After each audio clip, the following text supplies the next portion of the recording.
Selamat siang anak-anak sekalian dimanapun kalian berada. Semoga kalian dalam keadaan sehat tanpa kurang satu apapun hari ini. Anak-anak, hari ini kita akan belajar masih tentang teks deskripsi, yakni tentang struktur dan kaidah kebahasaannya.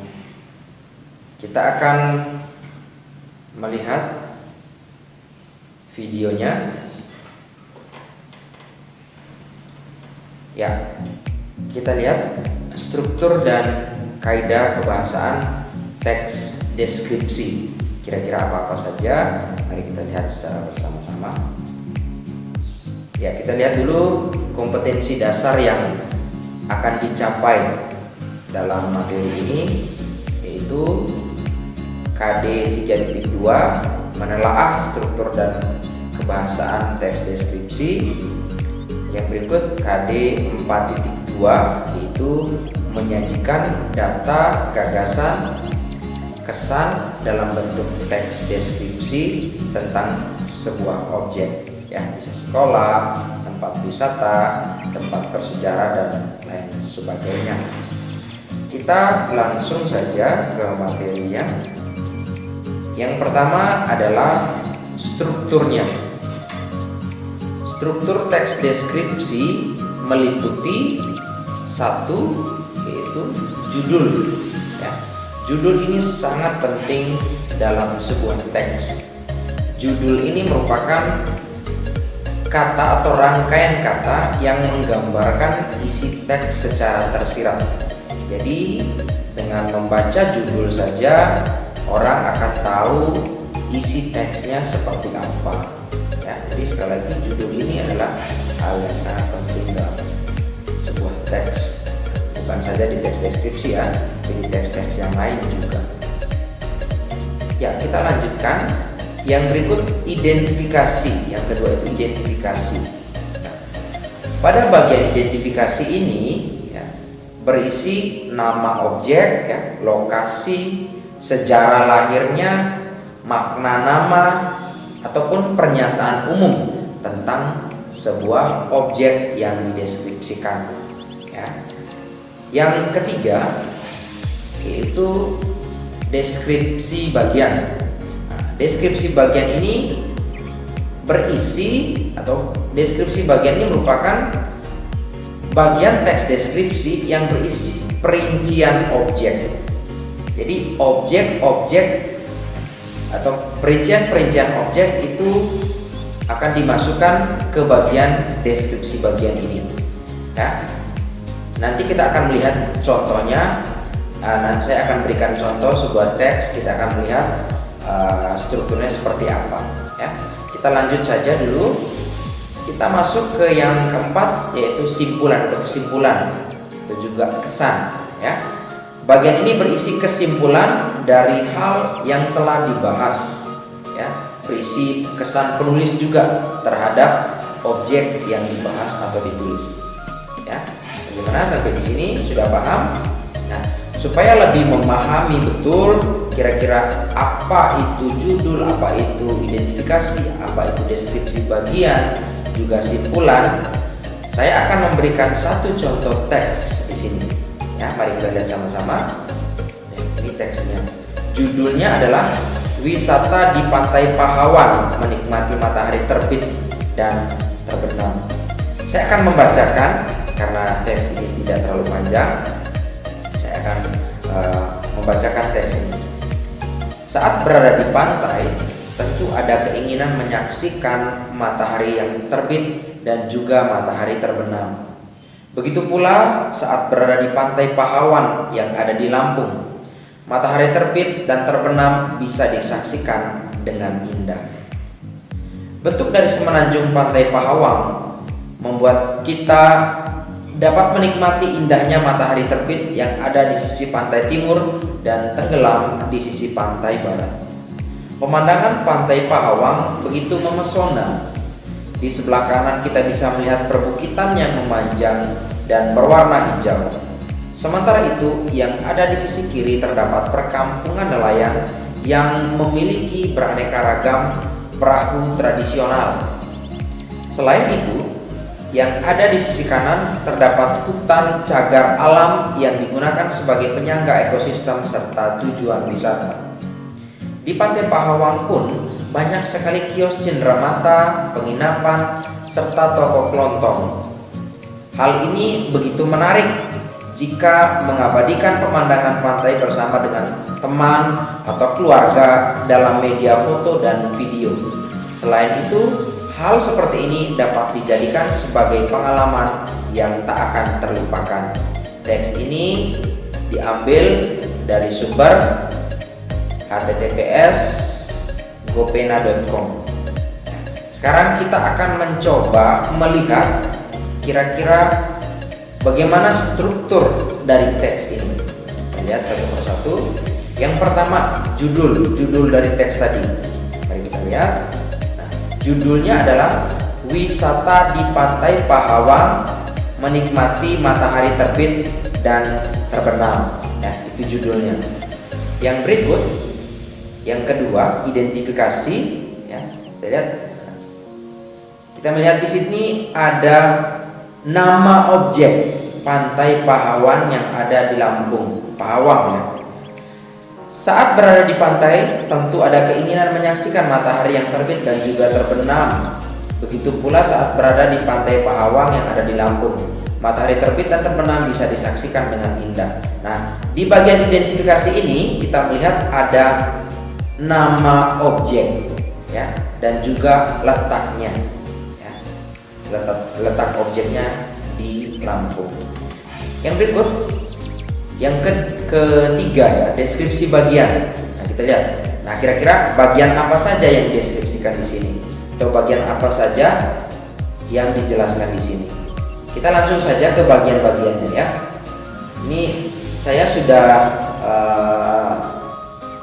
membuat tulisan ini menjadi tulisan miring karena ini merupakan inti-intinya. Kita lihat saja.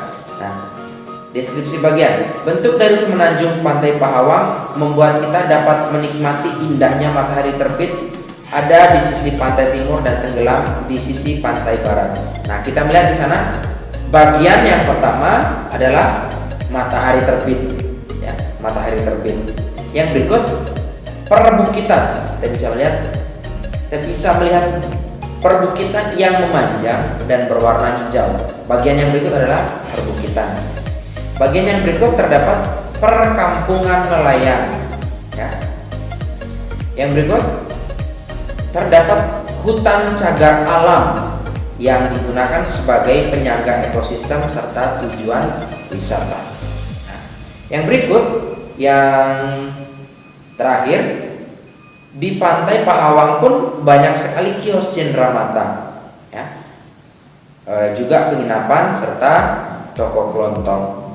Ya, kita lihat bagian-bagian tadi, ya, bagian-bagian dari Pantai Pahawang itu semuanya terkumpul, ya, terkumpul dalam satu bagian yaitu deskripsi yang namanya deskripsi bagian, ya. Jadi sekali lagi saya ulangi, deskripsi bagian merupakan bagian teks deskripsi yang berisi bagian-bagian objek, ya. Tadi kita membahas tentang Pantai Pahawang.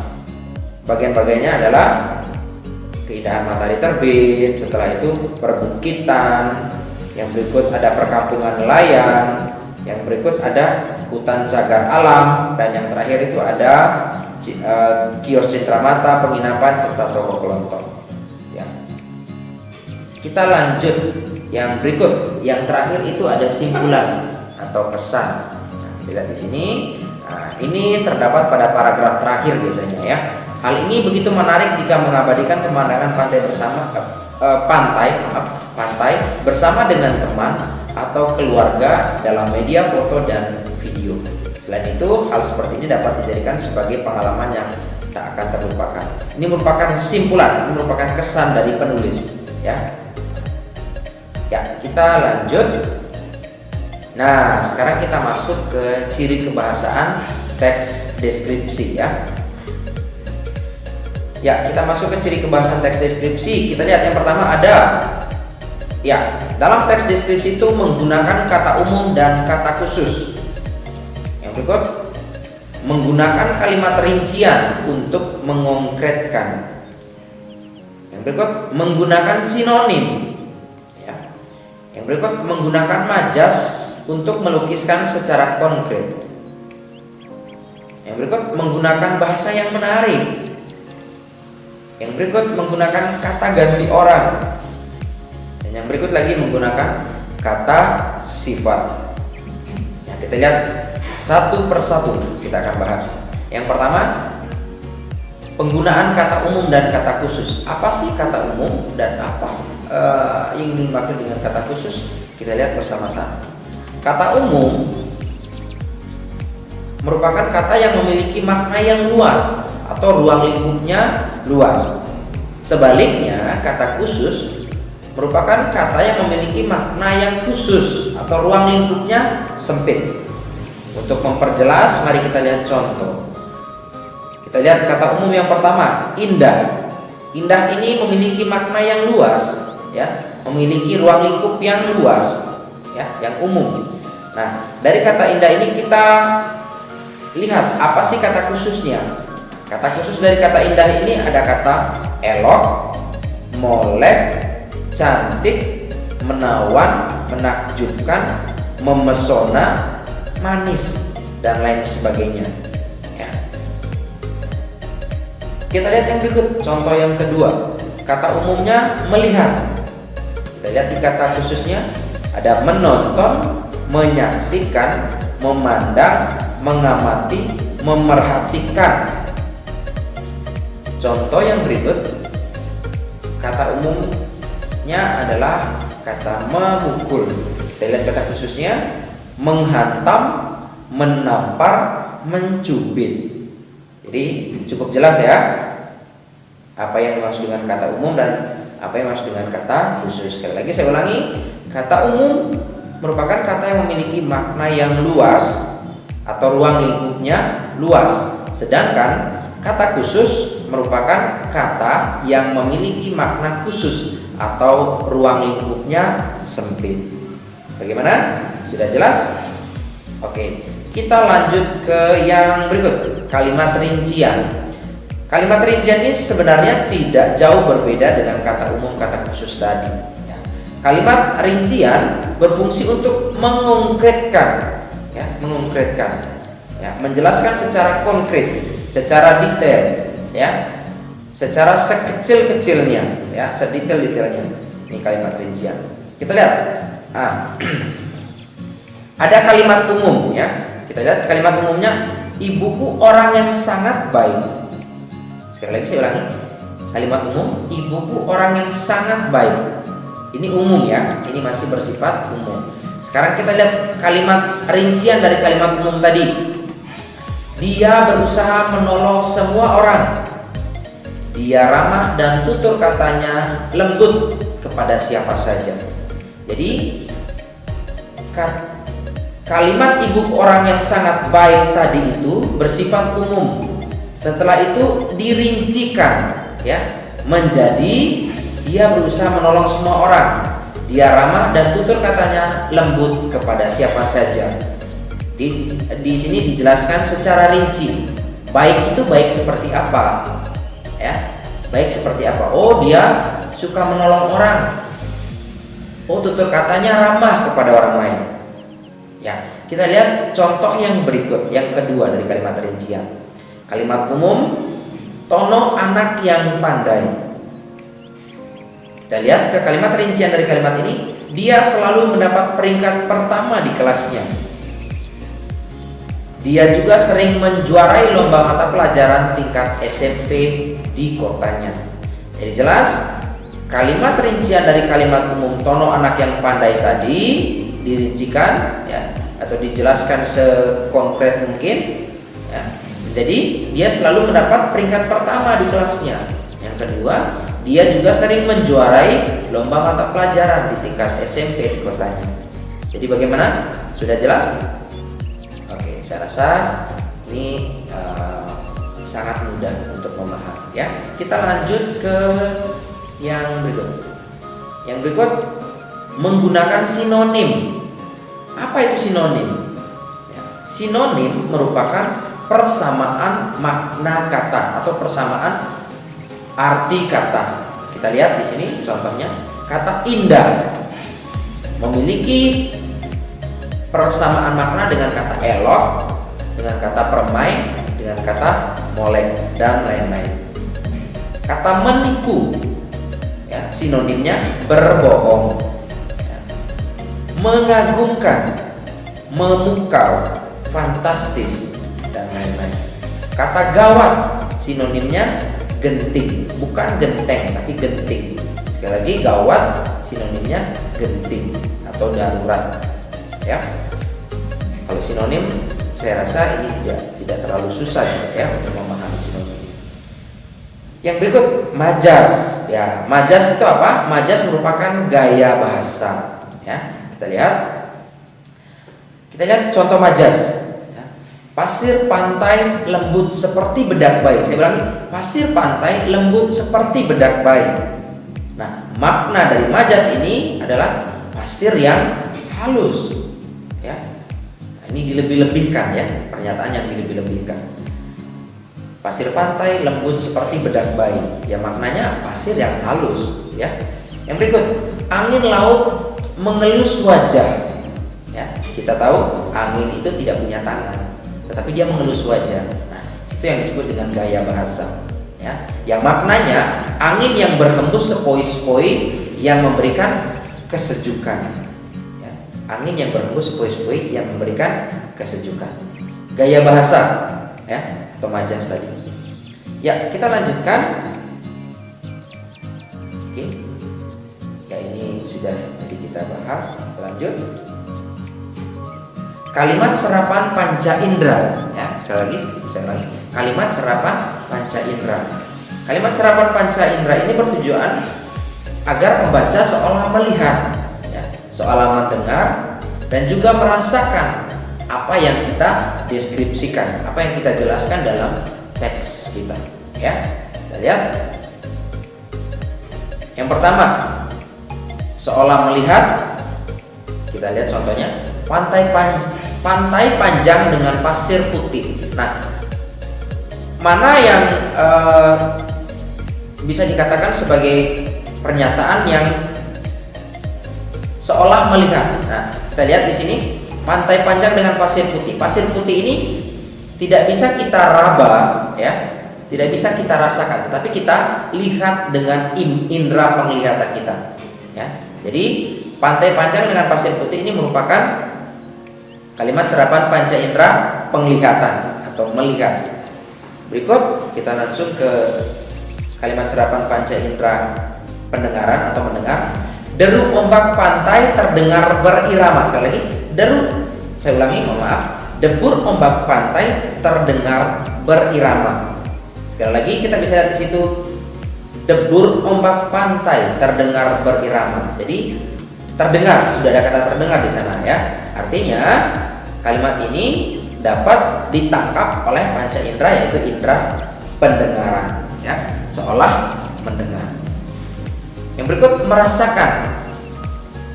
Udara sangat terasa segar atau udara sangat terasa sejuk. Nah, kesejukan dan kesegaran ini dirasakan oleh apa?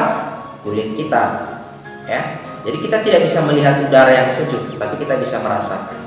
Ya, jadi seolah-olah melihat, mendengar, dan merasakan. Sekali lagi, kalimat serapan panca indera bertujuan agar pembaca seolah melihat, mendengar, merasakan sesuatu yang kita deskripsikan. Karena tujuan dari deskripsi kita kembali lagi ke awal, yaitu bertujuan untuk menjelaskan, ya, memaparkan sebuah objek baik berupa tempat, benda maupun keadaan sekonkret mungkin, ya, supaya pembaca atau pendengar itu mampu merasakan hal yang sama yang kita rasakan. Oke, kita lanjut. Yang berikut, kata ganti orang. Ini sering sekali kita dengar dan sering sekali kita ucapkan, ya. Cuma kita mungkin belum tahu kira-kira kelompok-kelompoknya seperti apa. Kita lihat. Nah, kata ganti orang. Ada orang pertama, ada orang kedua, dan kata ganti orang ketiga. Ya, sekali lagi, ada kata ganti orang pertama, kata ganti orang kedua, dan kata ganti orang ketiga. Nah, setelah itu dibagi lagi menjadi dua. Orang pertama tunggal, orang pertama jamak, orang kedua tunggal, orang kedua jamak, orang ketiga tunggal, orang ketiga jamak. Tunggal artinya satu, ya. Jamak artinya banyak. Sekarang kita lihat pada contoh. Yang pertama, orang kata ganti orang pertama tunggal. Contohnya aku, saya. Kata ganti orang pertama jamak, kami, kita. Kata ganti orang kedua tunggal, kamu, kau, engkau, anda. Kata ganti orang kedua jamak, kalian. Kata ganti orang ketiga tunggal, ia, dia, beliau. Kata ganti orang ketiga jamak, ada mereka. Sekali lagi jangan lupa ya, nanti apabila diberikan kesempatan atau diminta untuk membuat kalimat dengan menggunakan kata ganti orang, kalian sudah tahu kira-kira apa yang harus kalian lakukan. Oke, sampai di sini sudah paham? Ya, pasti paham karena ini sangat mudah. Yang berikut, kita lihat yang berikut, kata sifat. Ya, kata sifat itu apa? Nah, sekarang kita lihat. Kata sifat adalah kata yang menjelaskan sifat, watak, atau keadaan. Ya, sekali lagi, kata yang menjelaskan sifat, watak, atau keadaan. Kita lihat contoh. Contoh, cantik, indah, elok, permai, buruk, jelek, tampan, asri, permai, dan sebagainya. Ya, itu merupakan kata sifat dan itu sudah ada contoh-contohnya. Gampang kan? Oke, kita lanjut. Yang berikut, kata kerja. Apa sih kata kerja? Ya, kata kerja merupakan kata yang menjelaskan aktivitas atau aksi atau juga kerja. Sekali lagi, kata kerja merupakan kata yang menjelaskan aktivitas, aksi, atau kerja. Nah, seperti apa contohnya? Kita lihat. Nah, kata kerja dibagi menjadi kata kerja aktif dan kata kerja pasif. Ya, aktif itu ada aktif transitif, ada aktif intransitif. Tetapi saya cuma membahas aktif dan pasif secara umum saja ya. Kata kerja aktif. Kata kerja aktif adalah kata kerja yang biasanya diawali dengan imbuhan me atau ber. Contoh, membuka. Contoh kalimatnya, Doni membuka buku. Membeli, mengajar. Ya, bermain, ya, bersepeda. Itu merupakan kata kerja aktif. Sebaliknya, kata kerja pasif merupakan kata kerja yang biasanya didahului oleh imbuhan di. Imbuhan ya, bukan kata depan, tapi imbuhan. Contoh, dibuka, dibeli, diajar. Pasif juga diawali dengan imbuhan ter. Ya, ya, kita lanjutkan. Yang berikut adalah kata depan. Nah, beda. Sekarang perhatikan baik-baik. Apa perbedaan penulisan kata depan dengan imbuhan tadi? Ya, imbuhan tadi kan ada di, ada me juga kan? Ya, ada ke juga. Nah, sekarang kita lihat kata depan. Kata depan itu terdiri dari ada kata di, ada ke, dari, dan pada. Penulisannya bagaimana? Penulisan kata depan dipisah dengan kata yang mengikutinya. Sekali lagi, penulisan kata depan terpisah ya dengan kata yang mengikutinya. Contoh, kita lihat di sekolah. Kata di dan kata sekolah harus terpisah. Ya. Ke sungai. Kata ke dan kata sungai harus ditulis terpisah. Berikut, dari rumah. Ya. Kata dari dan kata rumah harus ditulis secara terpisah. Bagaimana? Paham? Pasti paham. Ya. Kita lanjut. Yang berikut, ya, penggunaan huruf kapital. Ini yang sangat-sangat penting sebenarnya. Penggunaan huruf kapital ini sangat banyak ya sebenarnya. Cuma ada beberapa saja yang saya bahas di sini, tidak banyak ya. Ini sebagai dasar saja ya. Nanti kita akan bahas selanjutnya di pembahasan yang berikutnya. Kita lihat, huruf kapital dipakai untuk menulis nama diri atau nama diri geografi yang didahului kekasan budaya. Ya, nama diri dulu, nama orang, ya, Hana, Indonesia, ukiran Jepara, dan sebagainya. Berikut, huruf kapital, ya, penggunaan huruf kapital pada nama geografi yang diikuti nama diri geografi, ya. Contoh, Selat Lombok, ya, Pulau Bali, Teluk Benggala. Kita lihat ada kata Selat Bali, ya, atau Selat Lombok, maaf ya, Selat Lombok. S dan L-nya kapital. Jadi nama geografi, ini nama geografi, Selat ini nama geografi yang diikuti dengan nama diri geografi, Lombok ini nama diri, harus kapital. Ya. Ada banyak aturan-aturan penggunaan huruf kapital, tapi yang saya bahas ini cuma beberapa saja sebagai dasar supaya kalian tidak salah dalam menulis nama, menulis negara, nama tempat, nama kota, dan sebagainya. Ya, kita ternyata sudah selesai teman-teman ya. Jadi demikian pembahasan dari materi teks deskripsi yaitu KD 3.2 dan 4.2 tentang struktur dan kebahasaan teks deskripsi. Semoga video ini bermanfaat buat kalian. Apa yang sudah dijelaskan tadi semoga bisa menambah wawasan kalian, bisa menambah pengetahuan kalian. Dan akhir kata saya mengucapkan terima kasih, tetap jaga kesehatan dan tetap bersemangat.